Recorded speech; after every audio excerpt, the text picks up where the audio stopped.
L'électronique industrielle, c'est véritablement l'électronique de puissance, c'est-à-dire l'électronique qu'on retrouve au niveau des industries.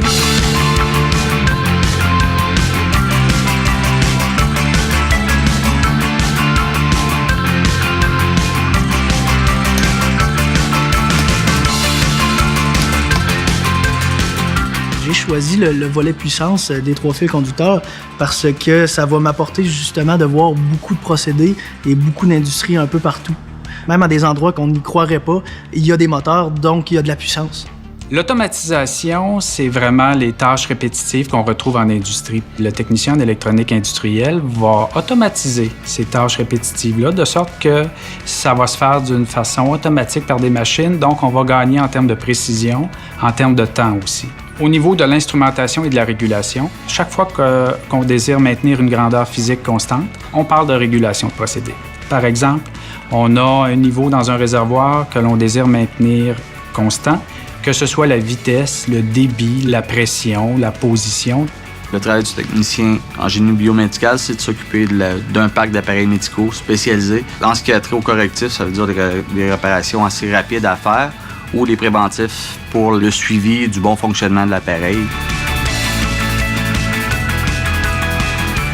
On a affaire à des appareils d'imagerie pour faire de la radioscopie, fluoroscopie, en ventilation de respirateurs artificiels pour les appareils de données physiologiques, les moniteurs de signes vitaux, les saturomètres pour les saturations. Moi, mon mandat ici chez Moteur électrique Laval, c'est vraiment de faire la mise en marche des variateurs de fréquence et de dépanner les différents moteurs. Je suis environ à 80% du temps sur la route et 20% du temps à l'atelier. Dans les entreprises, je suis vraiment là pour mettre en marche le système qui est là-bas ou le procédé.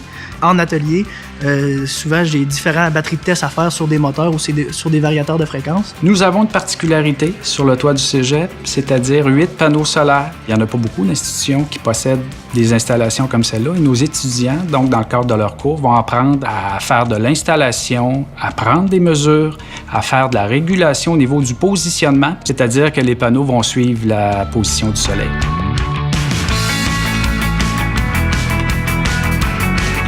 Le cégep est très bien équipé. En fait, on a des systèmes relativement complets. Les moteurs, les variateurs de fréquence sont tous là, les panneaux, les petits boutons mécaniques.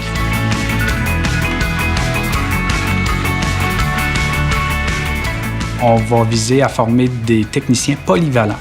Les perspectives d'emploi dans le domaine sont plus qu'excellentes puisque 100% de nos diplômés se trouvent un emploi dans le domaine et les salaires sont très intéressants.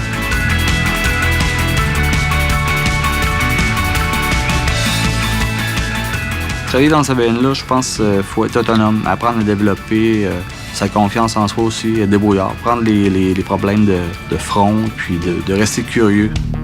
Ce que j'ai retenu de mon passage au cégep, c'est vraiment une façon de penser, en fait. Les professeurs sont vraiment là pour nous et ils nous ont vraiment conscientisés parce qu'on travaille avec des équipements qui sont relativement chers. C'est d'avoir vraiment une bonne structure de travail et vraiment d'être capable, finalement, de pouvoir se dépanner dans n'importe quelle situation. Je me lève le matin, je ne sais pas ce que je vais faire, mais une chose qui est sûre, c'est que je ne ferai pas la même chose qu'hier.